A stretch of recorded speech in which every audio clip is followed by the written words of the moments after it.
Hello, my name is Joanna, and I welcome you to the Johanna Tacconi's The Deconstruction of PTSD podcast. In this episode, I will introduce myself and my journey to be cured, and the path that led me to making this podcast.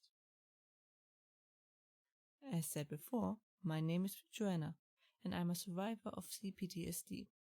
So, unlike others, I didn't just learn to live with my trauma, I was able to cure it.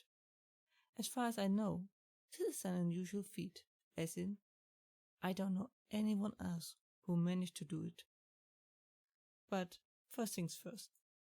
Starting from my earliest memories, around 3 years, until I was around 13 years old, I was daily, physically, as in violence, abused, occasionally tortured, and later more psychologically. I lived in constant fear of death, as he made a very convincing case that he could kill me, and no one would believe he did it, nor would anyone really care. If he ever gets close to me, he still verbally abuses me, and if it kept close longer, it goes over into violence. I refuse to have contact with him now. And no, it wasn't my parents. I also suffered neglect, bullying, emotional abuse, and so much more. But the mentioned before is the main source. And I was a good girl. I got good grades and did what was expected of me. But my health seems to just getting worse. I had severe depression since childhood, on and off. I was in therapy for many years because of the divorce of my parents, but we never got to resolve the underlying issue. So I did manage to stabilize me a lot, at least for a while. It was during my psychology studies, when I finally was able to move close to my university, that I got the first worst symptoms. Feelings of being followed, but there was no one even remotely close. But I was feeling like someone was breathing down my neck. When I sat in my car, I saw a shadow sitting in the backseat who terrified me. And the theme of fear, being followed, and shadows became worse and worse. I was in a state of almost constant fear. Until I saw a true shadow, even on daylight, following me. Later it even appeared in my apartment. It scared me to death. I knew, if that figure ever reaches me, I will die. I couldn't sleep.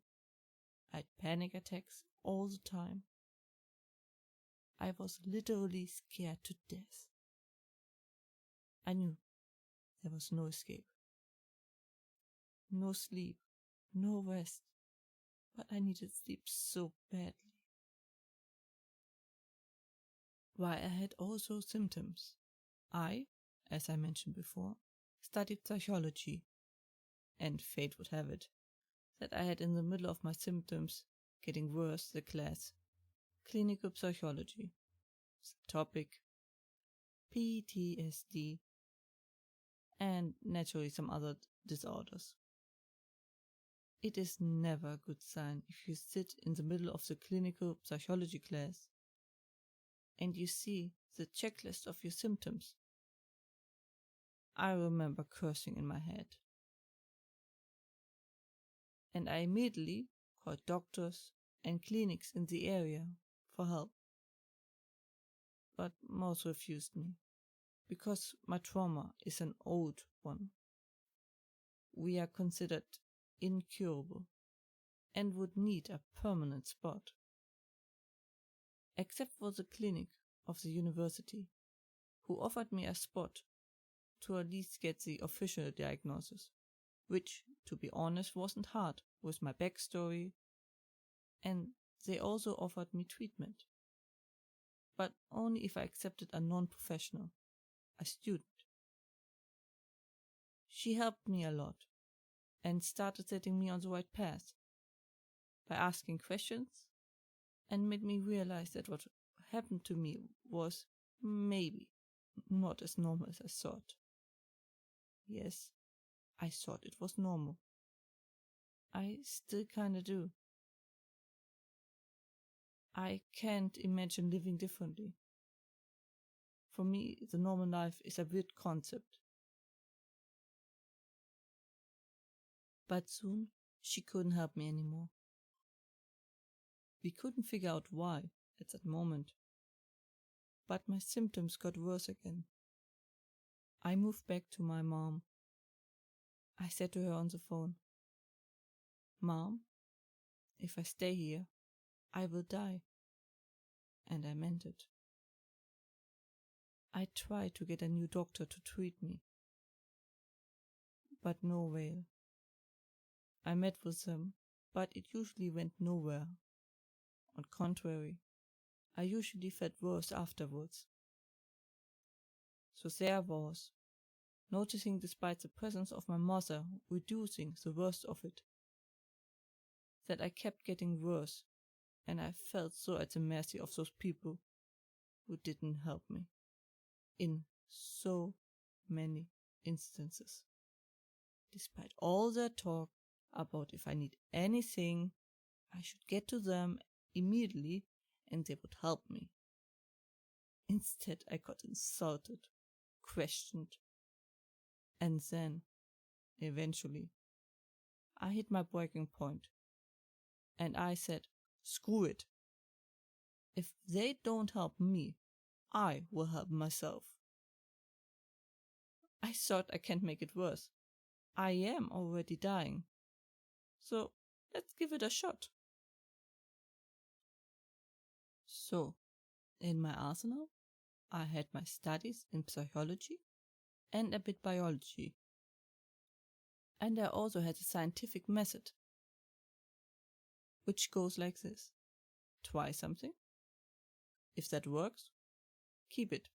If not, drop it. Find something better, replace it, and so on. I read about the illness, the treatment, and everything. I dissected it and learned how to use it for my situation. Very soon, I understood at which point I was in my healing process and which path I roughly had to go. Those years were hell, but I made progress, much faster than with any help before. I lost almost everything during that time. Even the relationship to my father, who I was closer than anyone else on this planet with, almost split apart. I lost so much. I basically had to cut out everyone who ever harmed me. My only support was my mother. I had a rocky relationship at best until that point. But this made us sit down and talk about everything. She was attacked by the others for giving shelter to an actress, a leech, for making everything worse by listening to the tales of her daughter. A story of its own. Between the chairs she didn't know what to do. She provided me with a roof and food, but also questions and doubt. As she felt completely lost, she barely understood what I explained to her. Those years were really hell. But after a few years, I finally saw significant improvements. But despite my efforts, some symptoms didn't vanish. And we figured out why the doctors didn't really help me. I was an autist, an Asperger, even a pretty strong one. As an autist, I deal with emotions differently than neurotypical people, or neuros for short. That's why we can't, or at least barely can, explain our deeper emotions to neuros. Meaning I couldn't make a therapy even if I wanted. And it naturally explained a lot of my rather unusual behavior, which I had shown early on. But it also came with a talent, and mine was in the medical area. which is a bit complicated to explain, especially since I never fully explored it. But I could understand and see illnesses as structures, like a tree. Also, it somehow provided me with a sort of intuitive understanding of illnesses, which proved to be rather useful and explained my ability to pick up most of the clinical psychology knowledge almost instantly. But this discovery also set me back, because I first had to take care of my autism before I could continue. It meant I had to bury my dream of a normal life I had worked towards. I removed more and more symptoms, and finally, after a few more years, I was at the point where I could consider myself healed or cured. I became aware of my achievement when I saw a sunrise and just stood there and perceived its beauty. I never had done this before in my life. I just couldn't. The beauty just overflowed me.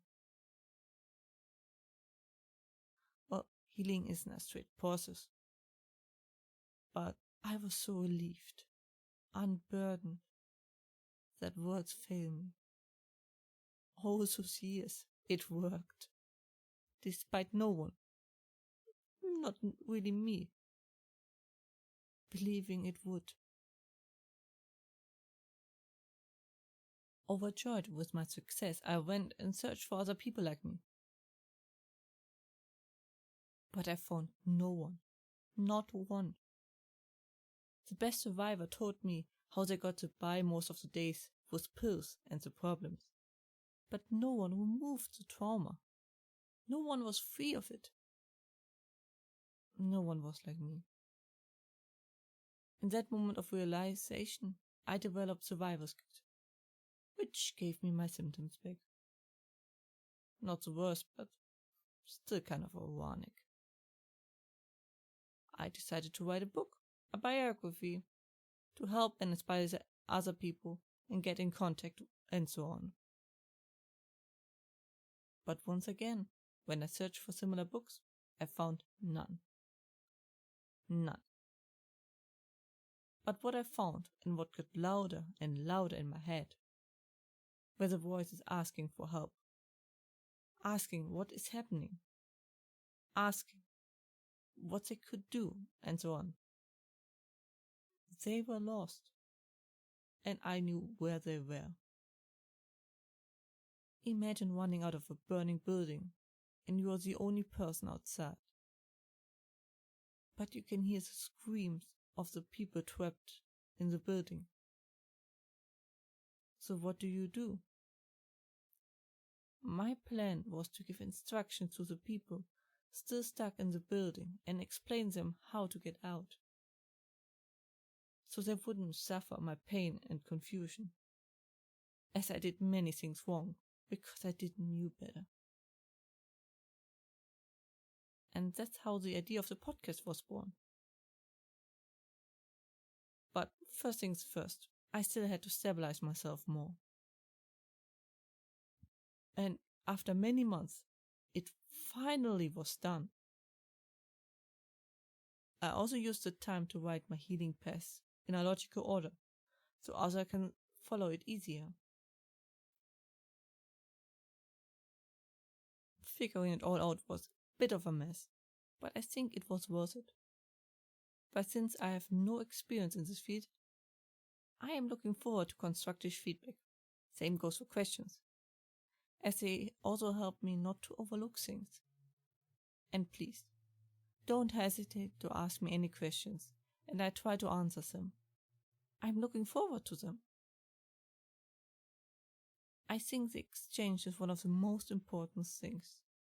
And so the plan is that from now on, I will logically explain my path so other people can follow me out of the living hell that is C-PTSD.